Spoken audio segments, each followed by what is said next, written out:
Hello, everybody. Welcome along. My name is Benjamin Bloom. This is the Benjamin Bloom Football Channel. Please leave your bias at the door and join me for dearly departed game week 14 preview. It's 7:30 a.m. on Saturday morning. It's been a hell of a week. 3 rounds across the week in both the Championship and the Premier League. We're just about there, keeping up. So, apologies. We would normally have this out the day before, but hey, the last round only just finished on the Thursday, so we were still in review mode yesterday. So we're going to have a look at the game week 14 fixtures for each of our 5 dearly departed teams. I am, of course, talking about Sheffield United, Aston Villa, Leeds, West Brom, and Fulham. Those teams I've covered before in the Championship and continue to do so in the Premier League. Before we do that, we say thank you to our dearly departed fan sponsor, Coyle, dearly departed, also known as Ben. Couldn't bear to lose us. Thank you to Jay for getting involved there. You can do so over on Patreon if you want to. Also, www.patreon.com/Benjamin Bloom. All sorts going on over there and all sorts going on in the Premier League. Just 4 games for us, which means we have a dearly departed derby, which we will look at as a watch-along. So, there are the fixtures. I'll go through all of them. Obviously, the Blue Bell are our dearly departed fixtures. So, Palace versus Liverpool, Southampton versus Manchester City, Everton versus Arsenal, and then our first 2 dearly departed fixtures. Newcastle versus Fulham is an 8 o'clock kickoff tonight, Saturday. Brighton versus Sheffield United is midday on Sunday. Then we get Spurs and Leicester. And then we get the next 2, Manchester United, Leeds, and West Brom, Villa on late Sunday afternoon. Sunday night, that big one that the Leeds fans have all been waiting for at Old Trafford. Such a shame they can't be there. Burnley versus Wolves. It's a bit of a 50s classic, that one, isn't it? And Chelsea, West Ham are on Monday night. So we're going to be all done by Sunday night so we can get the dearly departed review up on Monday. And there'll be no rushing around like this, for heaven's sake. Shall we go to game number 1, which is West Brom versus Aston Villa, Sunday night, 7:15. And of course, the big story is a dearly departed derby, but the big story is going to be Sam Allardyce's first game in charge of West Brom, which has only been there, 2 or 3 days. Slaven Bilic went the morning after the 1-1 draw up at Manchester City. Big Sam has been brought in, obviously, to save West Brom and get them out of the bottom 3. We did a whole video on this. Whether you think they needed saving or not is inconsequential now because he's there, he's in, Bilic is gone, we wish him well. And this is Big Sam's first game up at Villa. West Midlands derby, replay of the playoff semi-final from 2018-2019. We've been covering these 2 for a long, long while. I was at that game. You can see my review of it elsewhere on the channel. So, let's do West Brom first because there was a little tweak last time out by Slaven Bilic going back to a back 4. I suspect trying to string out a midfield 5 right the way across the pitch there to, essentially to stop all the quality that Manchester City had. Johnston in goal. I think he may be a useful character for Sam Allardyce. He's playing very well indeed. Furlong, Ajayi, O'Shea and Gibbs. Remember, Allardyce will likely look at experienced players, so expect the likes of Ivanovic and Gibbs to be starters going forward. I think that's just his way, isn't it? It's been in the main Sawyers and Gallagher. Again, Big Sam will love Livermore though, won't he? Phillips, Dean Garner and Grant in there as well. Pereira's still going to be suspended for this one. Remember, Big Sam did get the best out of certain flair players where he went before, so is a fair comparison with JJ Okocha back in the day at Bolton and Pereira, whether he'll enjoy playing him. That said, he's not had a lot of time to look at this, so I suspect, and managers do get a pass on their first game often, don't they, that he'll essentially tweak slightly and then start to shape his team going forward. We'll see. We'll see how pragmatic they become, how the ball is used. And one thing Sam does, he cuts out risk, doesn't he, straight away. So we'll see what he comes up with in this one. For Aston Villa, they've been very, very stable in their selection. This is really the first game. That team there is the team that went out against Burnley. Big changes, struggling with many of their first teamers out. So it was Martinez. Target and Mings were still there, but Hauser and El Mohammadi in for Konza and Cash. Let me know the status on either of them. Douglas Luiz will be back. He had 2 yellows, didn't he? So that's only a 1-game ban. So he'll likely replace Nakamba next to John McGinn. The idea of mitigating the absence of Ross Barkley was to stick Jack Grealish across to number 10 from the left. Again, I'm not sure that Barkley's going to be back. So whether we see a similar sort of thing here in this game. Traore over Trezeguet. El Ghazi gets the start after scoring that penalty late at Wolves in the previous game to the previous game, which is the one that we're talking about. Ollie Watkins fit and continues up front. Could do with a goal, couldn't he? So Villa will hope that any of those 1, 2, 3, 4 players, Cash, Konza, Luiz, Barkley. Well, Luiz will be back. Let's rephrase that. As many of those 4 players will be back as possible. Surely with Luiz and one more, there should be at least 2 going into that game tomorrow night. Looking at the form, West Brom, just that one victory over Sheffield United that Big Sam would probably have enjoyed, actually. He wouldn't have enjoyed any of the rest of them. But tight defeats against Tottenham by 1 goal, Manchester United by 1 goal, Newcastle by 1 goal and then a draw. Does Allardyce think he can get some more sort of draws in there and turn a couple of those tight defeats into draws, vice versa, just make them more difficult to play against? That has been the modus operandi over his career. Will it be the same? Villa, 2 wins and a draw across those last 5 games, 7 points. They'll be looking at this one to go into Christmas with a win, possibly. And predictably, you may say, I'm going to go for a draw in this one. I can just see Sam simplifying everything, saying, look, just go out. We'll move the team up the pitch on the restarts. Take your time on the throw-ins. Don't take risks. If you want to hit the channel, we'll get tackles in. We'll get 3 across the midfield. We'll have a good watch on Grealish and no pressure. Just simplify. Just execute all of those things. I think that will be his thing, and I think we'll get a low-scoring draw in this one for the watch-along. Let me know your thoughts in the comments. West Brom versus Aston Villa. Next up, and it is the big one, isn't it? Manchester United versus Leeds. No doubt this is the one that everybody looked up when the fixtures came out, as the cliche goes. The big battle between Yorkshire and Lancashire and Solskjaer and Bielsa, and one very expensively assembled squad and one less expensively assembled squad. And it's going to be pattern of play versus star power, this game. I can tell you that already. What is going to win out?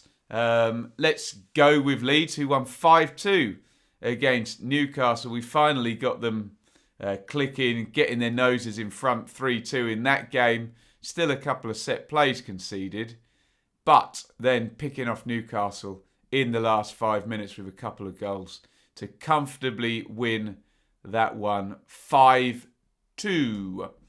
The team there, Meslier, Alioski, Cooper, Ailing, Dallas. I don't think that changes. I think Koch and Llorente are still going to be a while in terms of that other centre-half position. So Ailing's got to get himself comfortable there at centre-back. It could be quite the run for him there. Phillips, Click, Rodrigo. He's just not going to change it, is it? Harrison, Rafinha, Bamford. Don't see any changes in that whatsoever. I think he keeps it exactly the same unless one or other of Koch or Llorente is way... I mean, we think Koch's going to be a long while. Unless Llorente is way ahead of where we think, that team will be unchanged, I would suspect. And we could probably say something vaguely similar for Manchester United, although Dean Henderson came into goal. Didn't have the best game. Early mistake in that one at Sheffield United. So maybe De Gea comes back in. But otherwise, Wan-Bissaka, Lindelof, Maguire, Telles. It has been McTominay and Fred. So maybe Matic might step out. But otherwise then, Pogba, Greenwood, Fernandes, Rashford, Martial. You can get as many of them on the pitch. Well, let me rephrase that. The more of those five you get on the pitch, the bigger chance you get. And they were in fine, flamboyant form in the last game. Pogba, particularly, Rashford with 2 goals as well. And Fernandes seems to have played well ever since he's been at Manchester United. There is the worry for Leeds fans. Again, star power over pattern of play. No one would deny the Leeds pattern of play is far more advanced than the Manchester United, but can you stop those hugely expensive star group of 5 players there? No one's been able to recently, other than Manchester City in a 0-0 draw. And look at the goals for column as well. 3 against Everton, 3 against Southampton, 3 against West Ham, 3 against Sheffield United recently. Just a 0-0. And some sense that you have Martial as the focal point, and the pace of Rashford and Greenwood, wide, particularly finishing power of Greenwood as well. Fernandes is guile at 10 and Pogba just a bit further back. Strange player Pogba, but if he's interested, he's a brilliant player, isn't he? And that's been working, hasn't it? And that's the worry for Leeds. In this game, again, I'll repeat my hypothesis. Pattern of play over star power. And I do think, as much as you Leeds fans are not going to enjoy my thoughts on this, I think United are in a good moment. All of those players are in form. Can you stop 1, 2 or 3 of them? Possibly. Can you stop all of them? I'm not sure. And I think there's just going to be enough goal power. And we saw on the transition, particularly for that last goal, where Pogba did the pirouette and they just played through how devastating they were when Sheffield United left themselves open. And as we've said before, Leeds, they attack.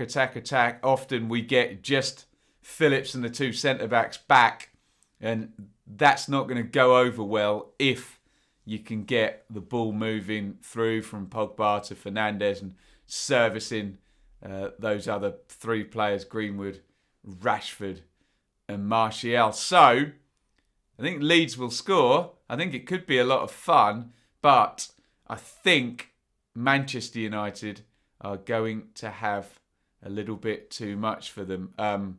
Obviously, with our dearly departed hat on, it would be great for Leeds to go there and get the win. And I'll be all over it. I'll be straight on the review video if they can do. But sadly for you Leeds fans, I'm going to go for a home win for Manchester United.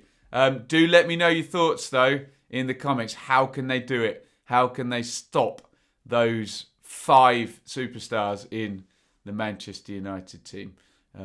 Let me know in the comments. I've gone for a home win, Manchester United versus Leeds. With that being said, let's move on to Newcastle versus Fulham. Newcastle had a bad experience over the dearly departed in midweek, losing 5-2 at Leeds. They faced Fulham and they faced them at home. They did recently play our dearly departed West Brom at home, beat them 2-1. Also recently had a win over Palace as well. So they're battling against the sides in, dare I say, the sort of bottom half battle. Mixed results though, and obviously just getting over the COVID outbreak as well from 2 games ago. Fulham trending upwards, need another win fairly soon. Only 1 defeat in 4. Impressive win over Leicester. Impressive draw at Liverpool. They really would have wanted to beat Brighton though. That was a 6-pointer, wasn't it, against a rival. And they couldn't get that job done. Just ending up with the draw and the clean sheet. Similar thinking here now. A few of these teams, they'll look and they'll think, well, there's only Burnley and Brighton there to pull back down into the bottom 3. Can they pull a Newcastle in from further? That requires some of the teams down there to actually beat them. And if Newcastle, having already beaten West Brom, can then beat Fulham, that really is going to keep those bottom 3 at arm's length. And then it does mean for Fulham, West Brom, Sheffield United at the moment that they are just looking at Burnley and Brighton, in which case Fulham will regret not beating Brighton possibly by the end of the season. There's your Newcastle 11. Darlow, Murphy and Lewis, I think, can be got out of fullback, can't they? Fernandes and Clark at centre-backs. Hendrick and Fraser wide. They were productive. Couple of assists for Fraser against Leeds. Hendrick with a goal. Longstaff and Hayden. Wilson and Joe Linton up top. But they will be playing against that back 3 of Fulham. So hopefully enough defensive power there from a Fulham point of view. And if they can, you'd imagine Fulham won't change anything there. That's been the system now for a fair few games, and it is trending in the right direction. Areola in goal. Adrabio, Anderson, Aina, Reid and Robinson. Much has been made of Reid's role there, attacking and defending at right wing back, doing a great job there. Anguissa and Harrison Reid. Lookman has been an excellent signing. Loftus-Cheek adds quality. Cavaliero is in there ahead of Mitrovic. So, as I've said many times, no Mitrovic, top scorer, no Kenny, captain, and no single player from the goalkeeper or back 4, and a different system as well indeed, from last season. Scott Parker has torn it up and created something completely new. Good luck to him. Can he get a win up at Newcastle?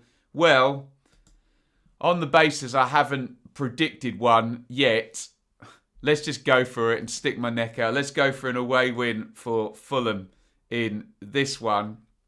What they've got to, I suppose I should tell you what they've got to do, but what they've got to not do is get caught out by, in the same way West Brom did. West Brom were in the game there at 1-1, weren't they? They got caught out with a very early goal and a quick transition, a ball across the pitch for Almiron, and then a lovely cross from the right-hand side headed in by Dwight Gale. They've just got to stop the risk of those decisive attacks. They've got to attack themselves, but not overly commit. And can Lookman, Loftus-Cheek and Cavaliero do the business up top?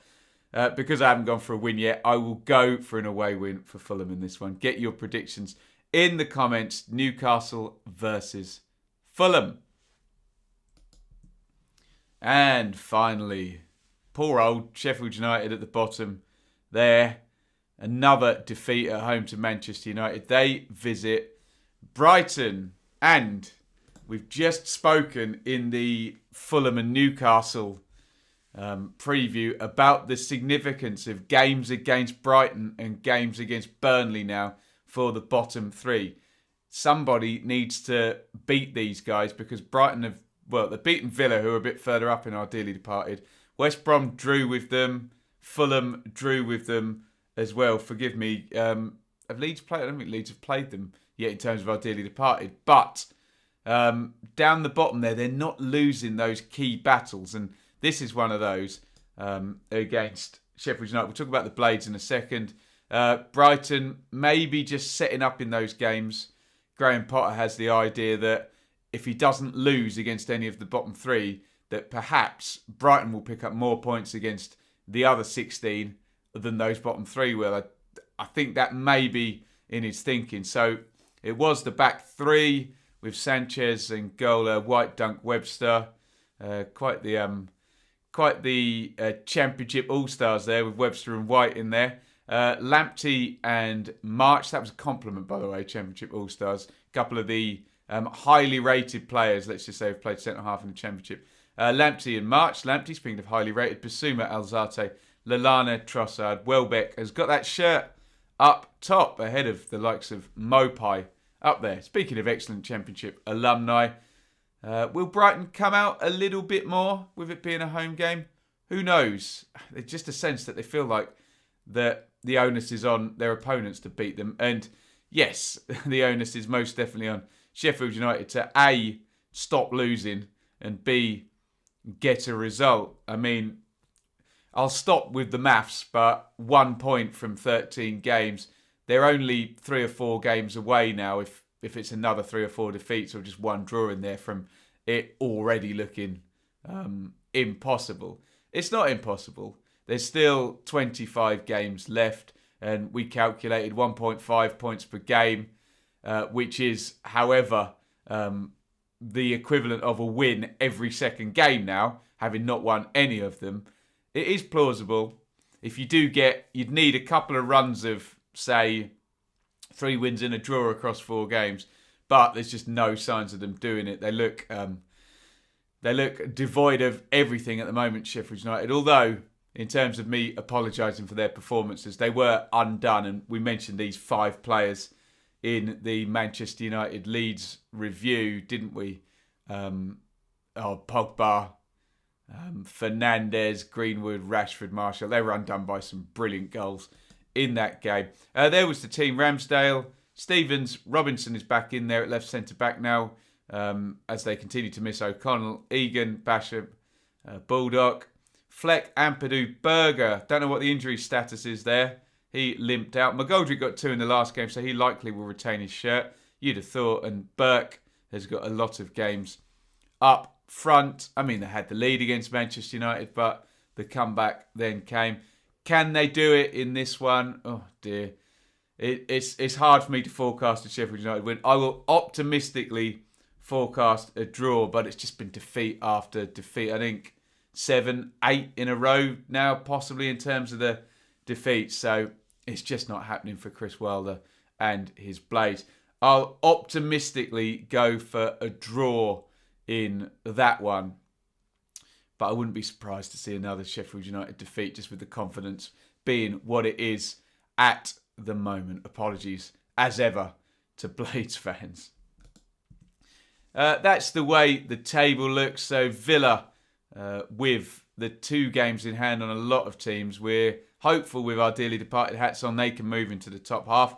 Same with Leeds, really. I mean, it's much of a muchness in the middle there. A good run for one team and a bad run for a couple of others. And you could see both Villa and Leeds, wouldn't that be amazing, in the top half as the season goes on. They've been in there, although I'm sure if you spoke to Leeds fans, they'd be quite happy with 13th at the moment, given where they've come from and a lot of years of pain outside of the Premier League. Down at the bottom again, I'll reiterate the issue here. So Sheffield United are way adrift. They just need to stop losing. West Brom and Fulham, it just comes down to Burnley and Brighton now, doesn't it? And can they pull them in? And that means somebody in the bottom 3 beating a Brighton or a Burnley. And we do have Sheffield United playing Brighton this week, so there is the opportunity to do so. That is my dearly departed preview.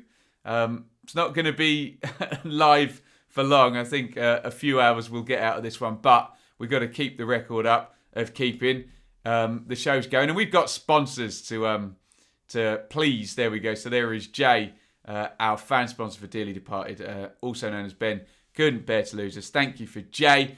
We're doing a load of what I think is great stuff over on Patreon. As this video finishes, I'll bash straight in with the Patreon abridged version. So, with all my previews and quick reviews as well, you get a shortened version over on Patreon where I try and cut to the quick. And I do record it straight after I've done the longer version. So my thoughts it's almost like I crystallise my thoughts in the long version and give them to you directly over on Patreon. With that being said, Patreon is a vital part of our growth here.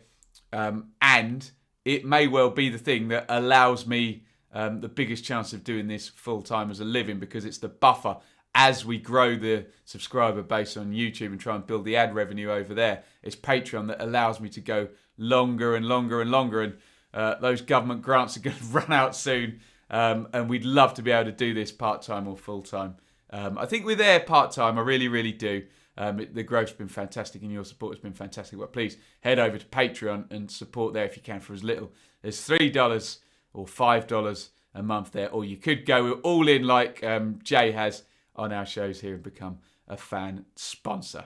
With all that being said, thank you everybody for watching, and it is over and out. Thank you so much for watching. If you enjoyed this video, please hit the like button to see more videos from this channel. Hit the subscribe button, and to be notified every time we upload, ring the bell for those notifications to come through on your device. If you really want to support the channel and me as a content creator, I will be eternally grateful if you head over to the merch store and grab something, or support over on Patreon, patreon.com/Benjamin Bloom. Thank you for your time.